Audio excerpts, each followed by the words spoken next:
في اللغة الإنجليزية في حاجة اسمها introduce yourself اللي هو قدم نفسك أو عرف نفسك بالعربي كده.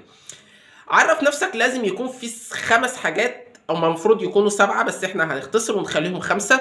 5 حاجات لازم تكون عارفهم عن نفسك. أول حاجة الجندر اللي هو الجنس بتاعك، لان دلوقتي في اوبشنات طلعت زياده، فدلوقتي بقت بيتسال في الاتش ار في اوروبا مثلا الجندر بتاعك اللي هو ايه، لان بقت الراجل ست والست راجل، فالدنيا بقت داخله على بعضيها. الحاجه الثانيه الفول نيم، الاسم الكامل بتاعك، وده ان شاء الله الحاجات دي هنعرف ازاي نسال بيها وازاي نجاوب بيها.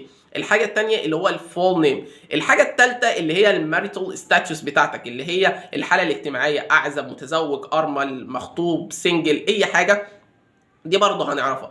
الحاجه الخامسه او الحاجه الرابعه الايدج بتاعك اللي هو عمرك، ازاي تسال عن عمرك، ده برضه هنعرفه. الجوب بتاعتك، الوظيفه او عملك اللي فات، ده برضه هنعرفه. فالخمس حاجات دول اساسيين دلوقتي: الجوب والايدج والماريتال ستاتوس والجندر والفول نيم. فدول 5 حاجات لما اجي اقول لك انتروديوس يور سيلف اللي هو عرف عن نفسك لازم تكون عارفهم. فتابع الفيديو لو عايز تشوفني تاني اعمل فولو.